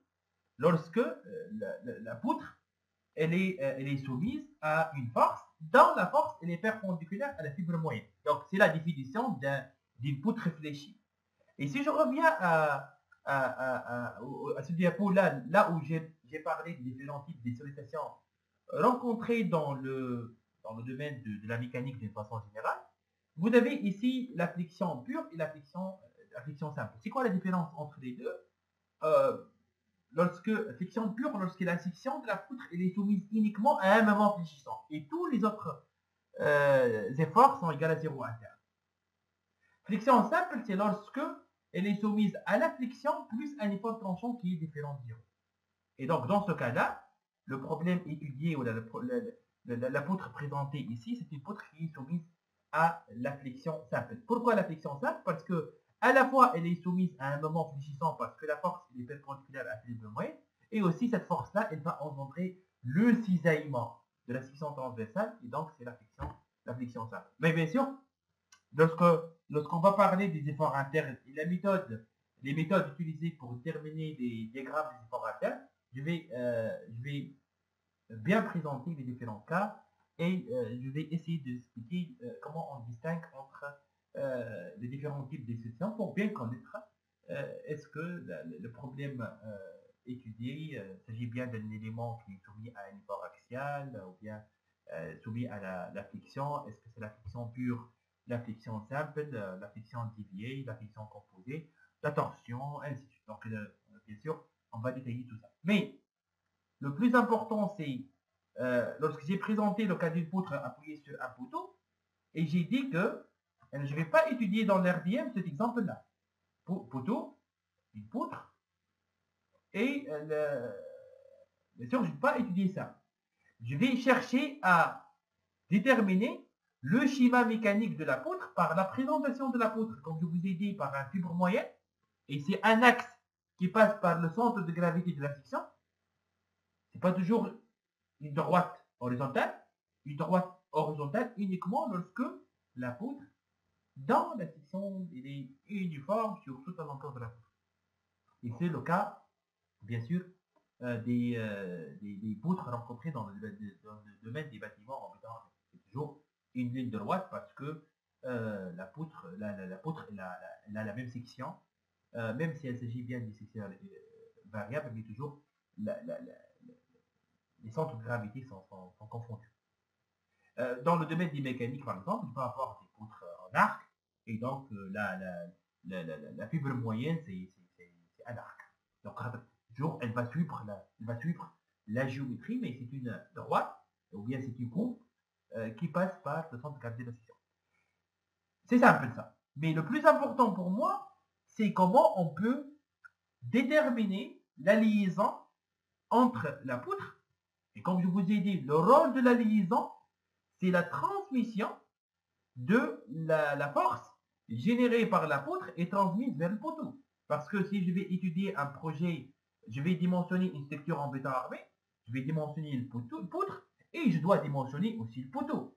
Et donc, je dois déterminer la force générée, ou bien la charge générée par la poutre et transmise vers le poteau. C'est quoi l'élément qui va assurer cette transmission-là? Ce sont les liaisons, sans engendrer des parasites. Si je vais parler des liaisons, elle va transmettre la charge réelle générée par la poutre vers le poteau, sans ajouter d'autres charges. Si vous avez un problème au niveau de la liaison, elle peut engendrer, ou bien elle peut amplifier ou augmenter la charge appliquée. C'est pour cette raison on doit faire attention dans la modélisation des appuis. Donc, les appuis, bien les liaisons, elles vont assurer la transmission correcte des charges vers les autres éléments de la structure, d'une part, et d'autre part, elle va assurer la stabilité de la poutre. Et donc, c'est pour cette raison, lorsqu'on va étudier une poutre, on a le droit d'appliquer les principes de la statique, bien le principe fondamental de la statique. Allez, La poutre, elle est statique. Il ne bouge pas. Pourquoi la poutre, elle ne bouge pas? Grâce aux appuis.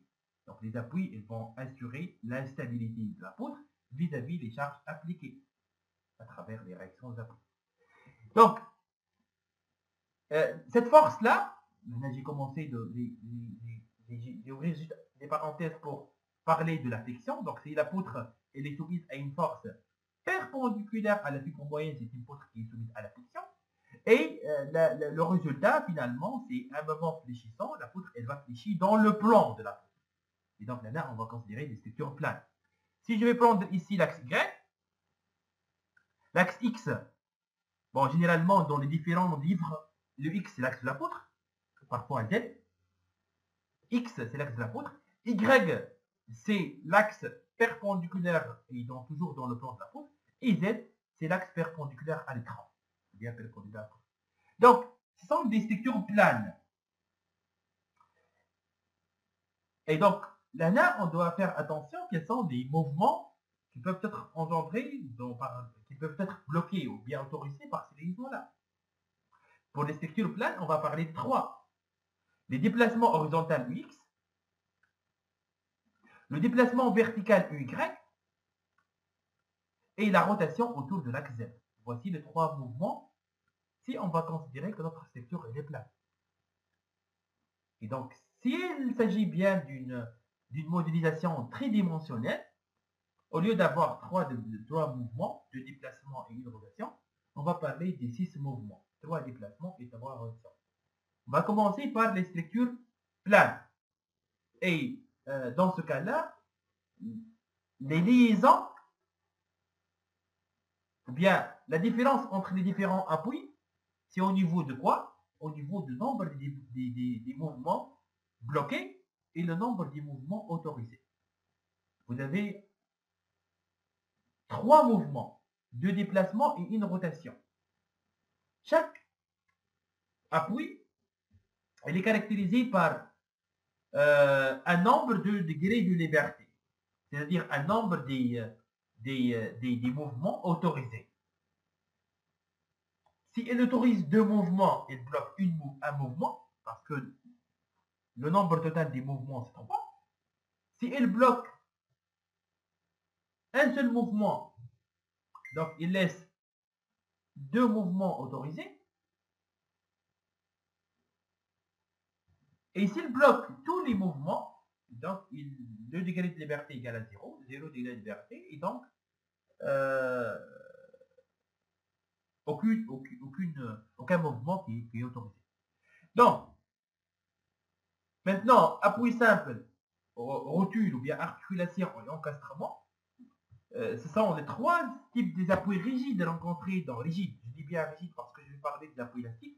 Rigide rencontrés dans le domaine de la mécanique. Mais la différence entre ces 3-là, c'est au niveau de quoi? Au niveau du nombre de degrés de liberté. Juste pour le moment, si je vais prendre un point ici, elle peut effectuer un déplacement selon X, un déplacement selon Y et une rotation autour de Z. Maintenant, c'est quoi la différence entre les différents appuis présentés là? L'appui simple, bon, j'ai dit si j'ai un point ici, elle a 3 degrés de liberté. 3 degrés de liberté. L'appui simple, c'est un appui qui bloque le déplacement vertical selon Y. Donc, le déplacement selon Y, elle est bloquée. C'est-à-dire, la liaison appui simple, elle n'autorise pas le déplacement vertical. Par contre, le déplacement selon X, elle est autorisée. La rotation autour de Z, elle est aussi autorisée. Donc, par rapport aux 3 degrés de liberté, elle va bloquer un mouvement et un déplacement. Et donc, elle possède une liaison, puisqu'elle bloque un mouvement, donc une liaison. Et donc, puisque la somme totale c'est 3, donc elle possède 2 degrés de liberté pour cet appui. Ok. Mais puisque elle possède une liaison, Donc sûrement, elle est caractérisée par une réaction aux appuis. C'est quoi la réaction aux appuis? Ou bien c'est une force, ou bien c'est un moment. Mais regardez ici, c'est quoi le mouvement bloqué? C'est un déplacement. Mais pour déplacer un objet, il faut appliquer une force. Dans ce cas-là, la réaction aux appuis, c'est une force. RY. Le nombre des inconnus pour cet appui-là, c'est un seul inconnu. Et c'est la réaction aux appuis RY. Et c'est une force. Et c'est une force extérieure. J'ai parlé des forces extérieures et des forces intérieures. Ou bien des efforts intérieurs. Les réactions aux appuis restent toujours dans le cadre et dans la famille des forces extérieures appliquées sur la structure. Je passe à l'articulation maintenant, ou bien la rotule. Toujours en 2D, on parle. C'est quoi la différence entre l'appui simple et la rotule? C'est que la rotule, elle bloque le déplacement vertical, elle est bloquée. Elle bloque le déplacement horizontal, aussi elle est bloquée. Elle laisse uniquement la rotation qui est autorisée.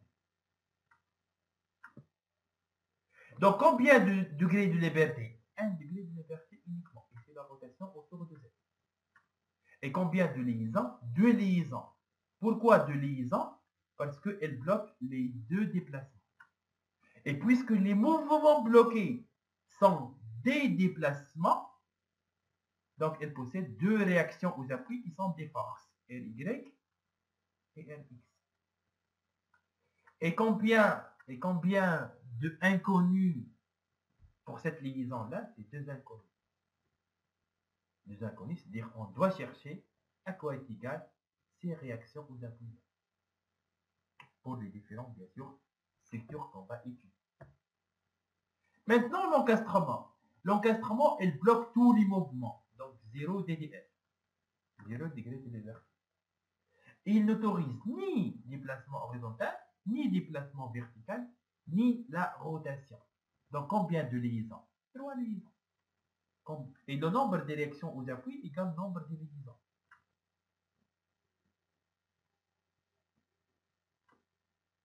OK? Bon. Elle bloque le déplacement vertical. Un déplacement, donc la réaction aux appuis, c'est une force verticale. Elle bloque le déplacement horizontal. Donc, on applique RY pour avoir la réaction aux appuis. Et on bloque une rotation. Dans ce cas-là, la réaction aux appuis, c'est un moment. Parce que pour faire tourner un objet, on doit appliquer un moment. Un moment, bien sûr. Donc, je reviens à la question de Mohamed. Elle a dit que c'est quoi la différence entre une structure isostatique et une structure hyperstatique? C'est tout simplement, c'est que pour les structures isostatiques, le nombre des inconnus qui sont des réactions d'appui égale le nombre des équations utilisées pour la résolution de problèmes. Et pour les structures hyperstatiques, ce sont les structures dont le nombre des réactions aux appuis, elle dépasse le nombre des équations. Et le nombre des équations, je vais parler de ça, mais le nombre des équations égale 3. Si vous avez 3 réactions aux appuis, vous avez 3 équations, 3 inconnues, 3 équations, donc on peut le recoupler, et c'est une structure isostatique. Si vous avez un nombre d'élections aux appuis qui dépasse le nombre des réactions, des équations qui est toujours égal à 3, donc dans ce cas-là, c'est une structure hyperstatique. Je n'ai pas parlé des structures hypostatiques parce qu'ils n'existent pas. Ce sont des structures dont les réactions aux appuis est inférieure à 3. Mais ils n'existent pas parce que ce sont des structures non stables. Exemple ici des appuis simples. Dans le domaine des ouvrages d'art. Ok, je reviens parce que Mohamed il est en train d'envoyer des messages, donc je dois répondre à la question. Le nombre, non, non, faut faire attention, Mohamed. Regardez, pour l'appui simple, c'est vrai que vous avez 3 liaisons, 3 mouvements pour les différents liaisons. Mais le nombre des réactions aux appuis, c'est le nombre des mouvements bloqués. Pour l'appui simple, elle bloque uniquement. L'appui simple, il bloque uniquement le mouvement de déplacement vertical. Un seul mouvement qui est bloqué, qui est un déplacement vertical. Donc, le nombre de liaisons égale à 1. Le nombre de directions aux appuis égale à 1. Les mouvements autorisés, là où j'ai pas de direction aux appuis. Mais j'ai une réaction aux appuis lorsque le mouvement est bloqué.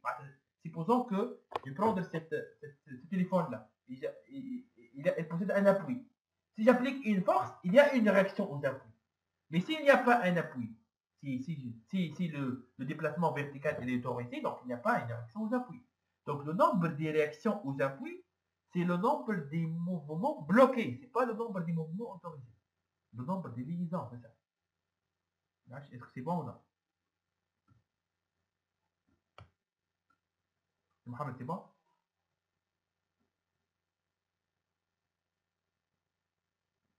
Donc pour l'appui simple, il possède une seule réaction aux appuis.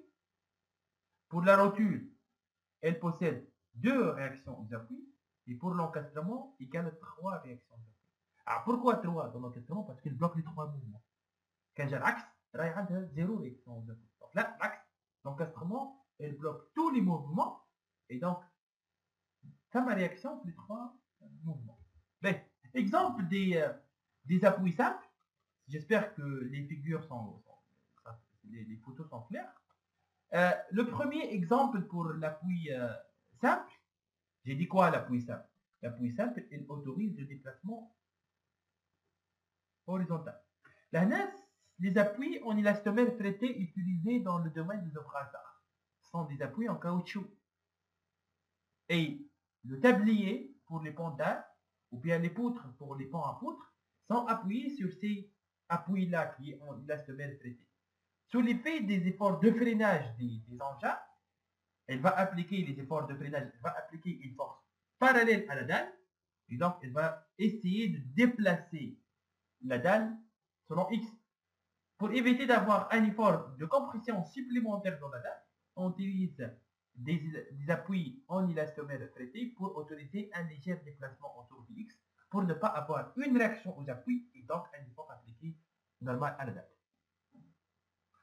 Pour les constructions métalliques, on utilise les trous oblongs dans l'assemblage.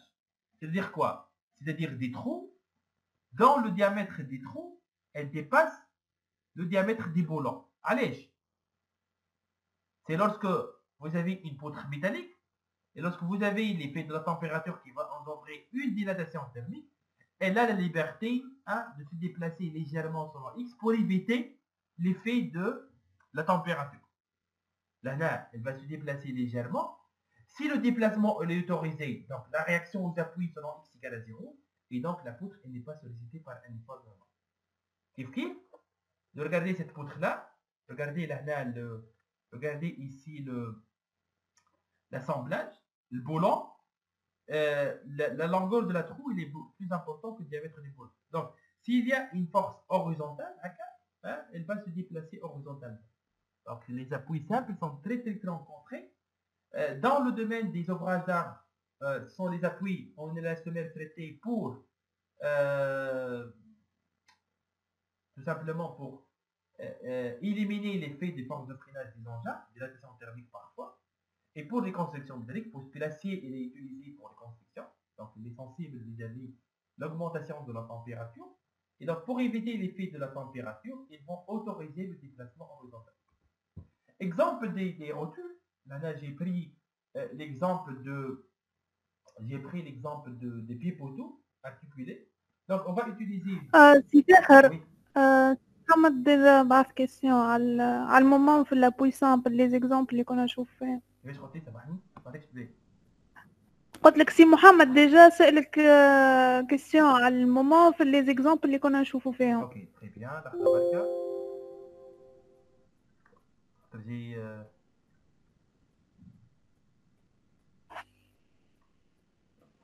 bien sûr. Ok, très bonne question. Là, bien sûr, on n'a pas un moment. Allez, on n'a pas un moment.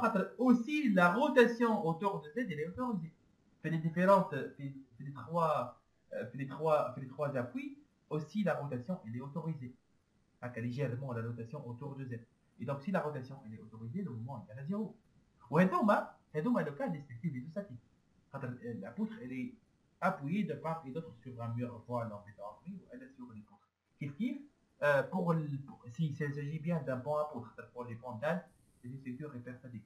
Mais pour les ponts à poutre,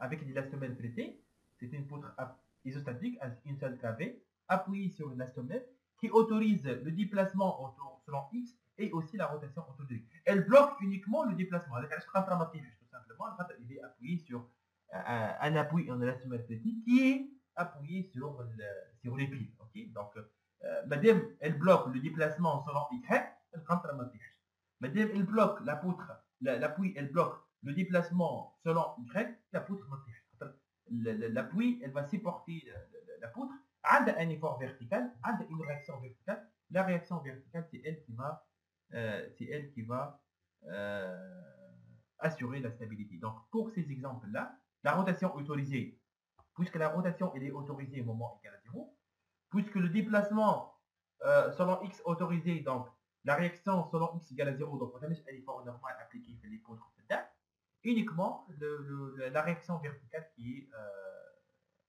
bloquée, donc le déplacement vertical qui est bloqué, et donc avec une réaction verticale. Pour la rotule, le farq bin la rotule la plus simple, uniquement une rotule, elle bloque aussi le déplacement horizontal. C'est tout simplement ça. Donc si je vais considérer un pied poteau avec deux boulons, elle ne peut pas, un boulon avec le même diamètre que la trou, elle est du même diamètre que le boulon.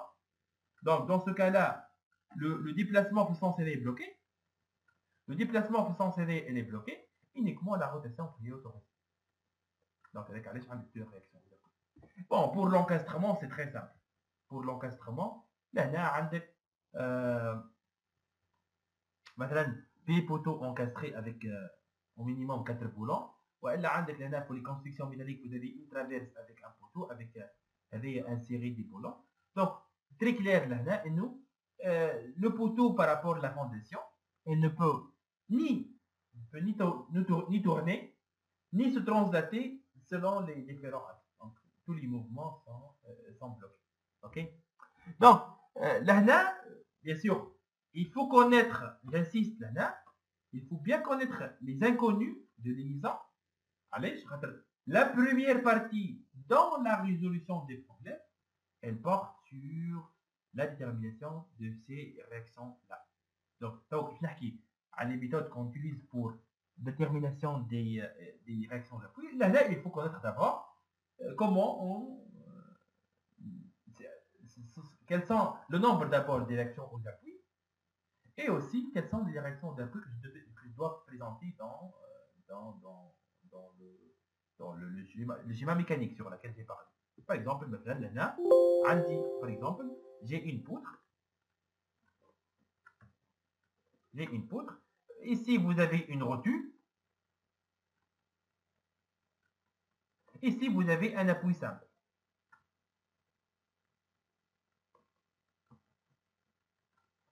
Bon, là, la poutre, elle est soumise à différentes forces. Okay.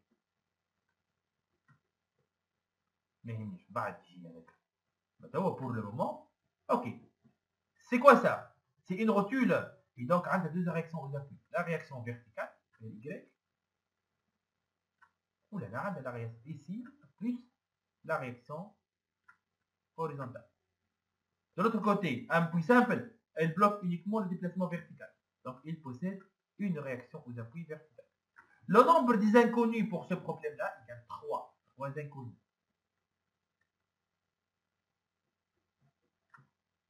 Rx, Ry, et Ry sur le point A, par exemple, et Ry sur le point B. Et Ry sur le point B. Voici les trois inconnus de problème. Je reviens et j'insiste sur la remarque de Mohamed. Il a dit qu'est-ce que ça veut dire une structure isostatique ou bien hyperstatique. Les deux existent dans le domaine du génie civil. C'est vrai que les plis rencontrés sont des structures hyperstatiques. Les plis rencontrés sont les structures hyperstatiques. Mais du point de vue mécanique, les deux sont stables. Du point de vue calcul, bien sûr, les structures isostatiques sont plus simples que les structures hyperstatiques parce que les structures isostatiques, le nombre de réactions aux appuis égale 3. Donc c'est ça, égale 3. Donc c'est une structure qui est isostatique. Si c'était une structure hyperstatique, vous allez trouver que le nombre de réactions aux appuis dépasse de 3. Que le strict à 3. Et donc l'analyse doit... il y a d'autres méthodes qui nous permettent de résoudre le problème. Bien.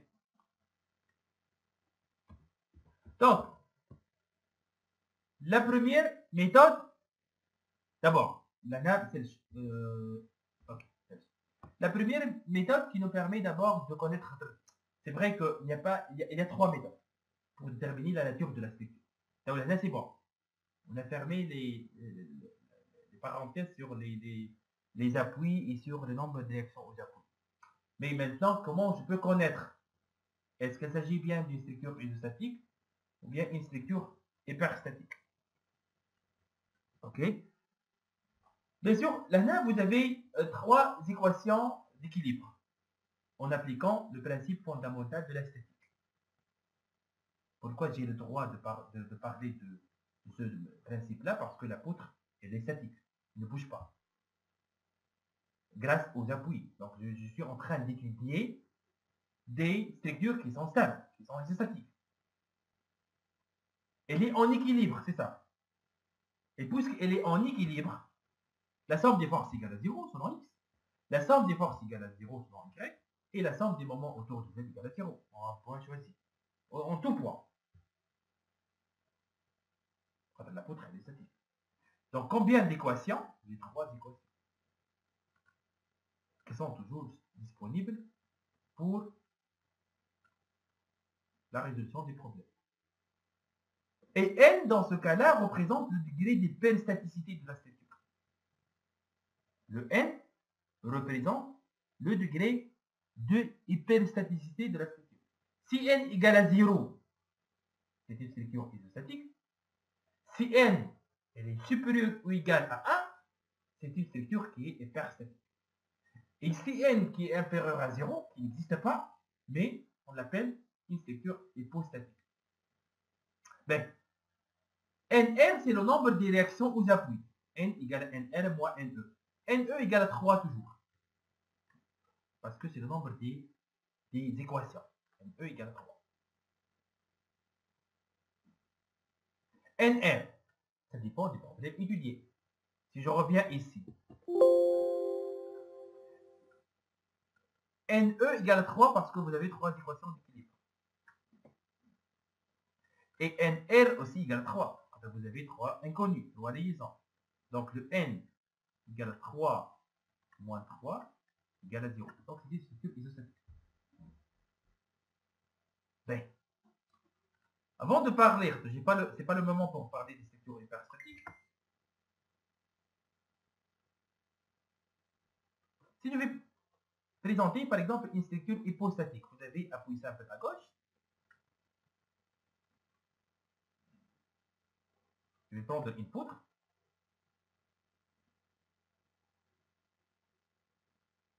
Ok.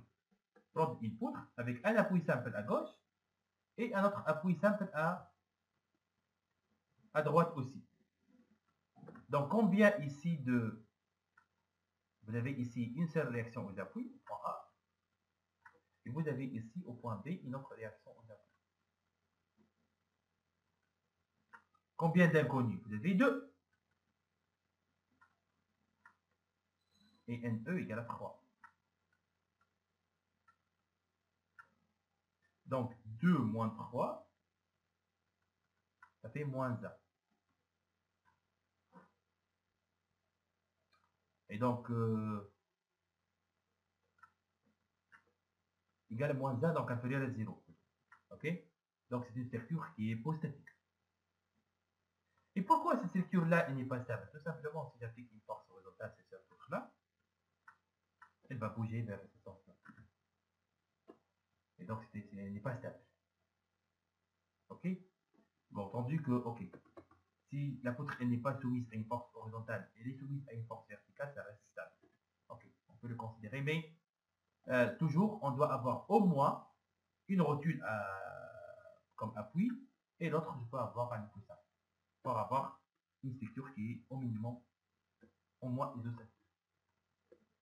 Donc, la détermination de n, il nous permet de déterminer la nature de la structure. Si n égale à 0, c'est une structure isostatique, je serai content, tout simplement parce que notre structure est stable, mais aussi les trois équations sont largement suffisantes pour résoudre le problème et pour déterminer les réactions aux appuis pour qu'on puisse passer à l'étape suivante pour le calcul des déformateurs. Mais si n elle dépasse 0, non, supérieur à 0, dans ce cas-là, on va parler dans la deuxième moitié de la formation sur les méthodes utilisées pour la résolution des structures hyperstatiques. Exemple ici, une structure hypostatique plutôt. Donc, si vous avez deux appuis simples, l'exemple déjà traité, donc c'est une structure n égale nombre de directions aux appuis égale à 2, nombre des équations égale à 3, et donc moins 1, donc négatif.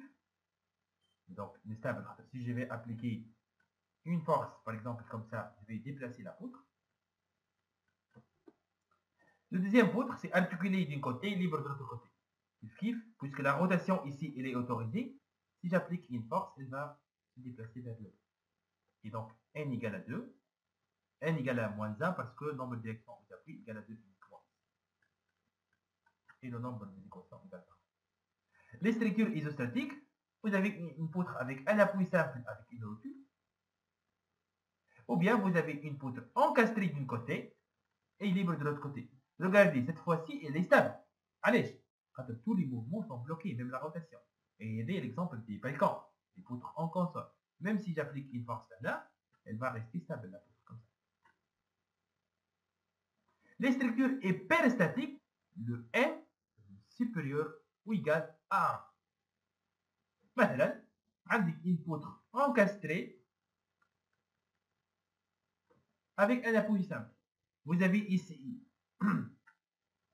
une réaction verticale, point A. Vous avez une réaction horizontale.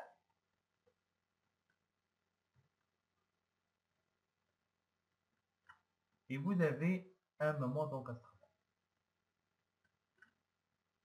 Et vous avez un appui simple ici, donc au point B, vous avez une réaction verticale. Donc, dans cet exemple-là, le N égale NE, non, c'est quoi? NF, nombre de directions aux appuis 4, moins 3 nombres d'équations, ça fait 1. Donc, c'est une structure hyperstatique de degré 1. OK? Pour le deuxième exemple, c'est une poutre encastrée de deux côtés. Nombre de directions aux appuis ici égale 3. Nombre de directions aux appuis ici égale 3, ça fait 6. 6 moins 3, ça fait 3. Donc, c'est une structure hyperstatique dans le n égale à 3. Donc, c'est une structure hyperstatique de degré 3.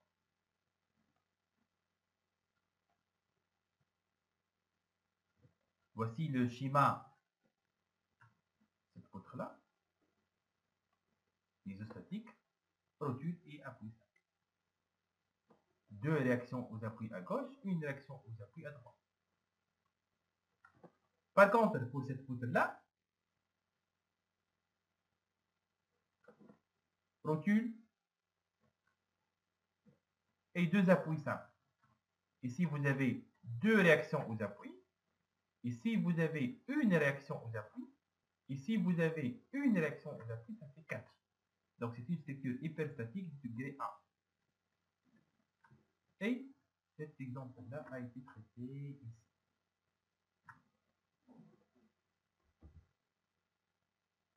Bien sûr,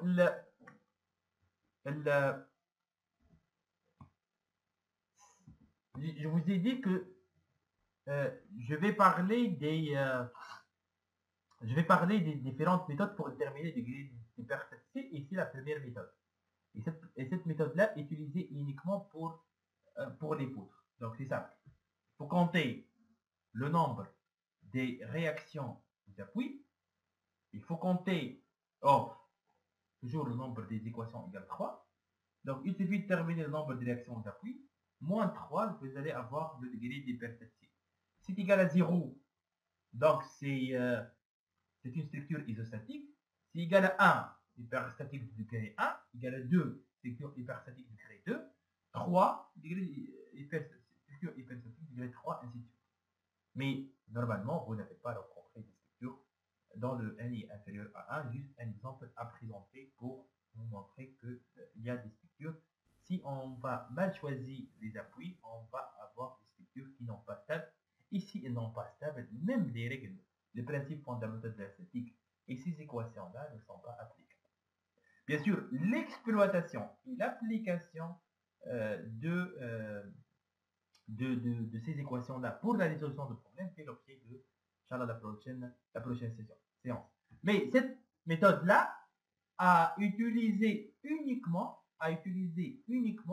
pour les éléments poutres. On va voir aussi la méthode utilisée pour déterminer le degré d'hyperstaticité pour les poutres triées, aussi pour les portiques. Inch'Allah, la prochaine fois, on va continuer par la présentation de la méthode qui nous permet de déterminer le degré d'hyperstaticité pour l'autre type de structures rencontrées dans le domaine de génie civil.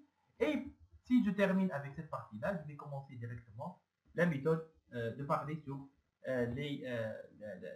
la résolution des problèmes. Et si je vais parler de la résolution de problèmes, c'est-à-dire la détermination des réactions aux appuis pour les différents types de structures iso et hyperstatiques. Donc, j'insiste sur l'objectif de la formation et je vous ai dit que on va parler des différentes méthodes qui nous permettent de arriver à calculer le champ de contrainte et des formations pour les différents types de structures. Mais il faut connaître que les contraintes et les déformations, elles dépendent des efforts internes, d'une part. Et pour calculer les efforts internes, il faut déterminer les réactions aux appuis pour la structure. Elle dépend aussi, je parle des contraintes des formations, elle dépend des caractéristiques géométriques de la section, d'où l'importance de connaître les méthodes pour le calcul numérique ou bien manuel des caractéristiques géométriques de la section, et elle dépend aussi des caractéristiques mécaniques des matériaux. Et donc, dans une autre partie de la formation, je vais parler des lois de comportement afin de déterminer les caractéristiques mécaniques essentielles à utiliser dans la RDM pour le calcul des contraintes. Si on arrive à déterminer les contraintes, le reste, c'est on va appliquer l'ANA pour vérifier que la contrainte ne dépasse pas la contrainte admissible. Et dans l'ANA, on va préciser l'expression de la contrainte admissible, comme les exemples que j'ai présentés ici pour l'étude, par exemple, d'une poutre soumise au flambement. Donc, vous avez ici, à gauche, c'est l'RDM qu'on va utiliser pour déterminer les forces maximales de compression appliquées sur la barre. Et vous avez à droite l'expression de l'effort maximal de résistance au flambement définie par le code 3. Et toujours, c'est la même règle, comme je vous ai dit, à appliquer. C'est une expression, c'est un effort de résistance qui dépend de Fy, qui est la nuance d'acier, la contrainte limite élastique. Elle dépend de l'aire de la section transversale. Et elle dépend aussi de gamma M1, qui est un coefficient de sécurité. Parce que dans le domaine, on ne va pas comparer la contrainte calculée par rapport à une contrainte limite, à une contrainte de rupture des matériaux, mais à une contrainte admissible qui est égale à la contrainte de rupture sur un coefficient de sécurité. C'est toujours pour des marges de sécurité. Ok? Donc, Inch'Allah, la prochaine fois, on va je vais commencer avec un petit rappel et après, je vais parler des autres méthodes, des deux autres méthodes utilisées pour déterminer le degré d'hyperstaticité et on va passer directement à étudier les différentes structures afin de déterminer les réactions aux appuis et le traçage des grands des efforts internes. N'hésitez pas s'il y a des questions, s'il y a des remarques. J'insiste sur les remarques. S'il y a même des questions très simples, essayez on va essayer de discuter parce que ça enrichit beaucoup le contenu de la science et la formation d'une façon générale. Ok. En ce qui concerne le planning, donc j'ai partagé avec vous le planning et le calendrier des différentes séances. Et s'il y a, si c'est bon, c'est bon. Sinon, essayez de me contacter ou bien envoyer un email sur l'adresse email du centre pour peut-être modifier la séance s'il y a une demande. Mais sinon, on va garder le même planning et donc on va faire des séances pendant le week-end. Si vous êtes aussi disponible pendant la semaine, je suis aussi disponible pendant le soir et on peut organiser aussi des séances. Je suis à votre disposition. Essayez de me contacter ou bien envoyer un email sur l'adresse email pour l'adresse email indiquée sur les fiches ou sur et donc on peut programmer aussi d'autres séances pendant la semaine ou bien on peut garder les séances pendant uniquement les week-ends. Je suis à votre disposition et comme je vous ai dit, j'ai choisi de commencer aujourd'hui la première séance et je vous laisse la possibilité de discuter sur l'autre planning parce que c'est notre planning qui a été déjà proposé. S'il y a d'autres propositions, je suis à l'écoute. Ok? C'est bon? C'est bon, on a juste une question au niveau de la nature des liaisons. Si je veux faire le choix de liaison, est-ce que normalement نشوف يعني les mouvements اللي نحبهم يكونوا autorisés مش le contraire, ok ولا؟ Les deux, allez. Les deux. Pourquoi? Parce que d'abord, il faut bloquer des liaisons pour avoir la stabilité de bras. C'est nécessaire. Pour avoir une poutre stable soumise à une force verticale, il faut bloquer les mouvements verticaux, tout simplement. Mais aussi, je peux regarder l'autre sens, c'est-à-dire je peux regarder les déplacements autorisés parce que si j'ai par exemple des poutres métalliques élancées pour éviter l'effet de la dilatation thermique sous l'effet de l'augmentation de l'opération, je vais autoriser le déplacement selon X. Donc les deux. On doit vérifier. Les deux. Maintenant, si je vais prendre l'autre exemple pour le cas des tabliers ou bien pour le cas de l'obrata, vous avez des engins, des poids lourds, des places, lorsqu'ils vont freiner, ils vont engendrer une force horizontale, parallèle à la poutre, parallèle à la dalle. Et donc, pour éviter l'effet de cette charge-là qui va engendrer un effort de compression pour la dalle, et la dalle a été dimensionnée pour résister à l'effort de friction uniquement, aux sollicitations en flexion uniquement, donc je vais autoriser le déplacement horizontal, c'est ça. Ça dépend l'exemple. Ça dépend le problème étudié, bien évidemment. Le problème, oui.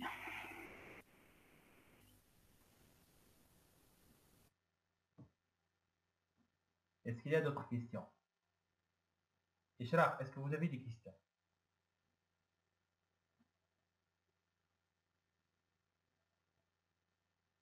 Non, tout est clair pour moi. Merci beaucoup.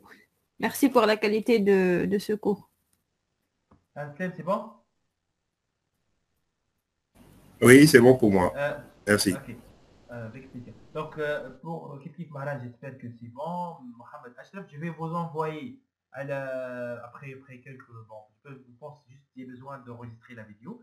Et je vais vous envoyer le lien, Inch'Allah. Regardez la vidéo. S'il y a des questions, je suis à tout moment à votre disposition. Ok? Et à la prochaine, Inch'Allah. Si vous avez des propositions concernant la prochaine séance, n'hésitez pas de me contacter. Ok? Merci. Ok, merci. Merci, bonne soirée. Bonne soirée. Merci, bonne soirée à vous.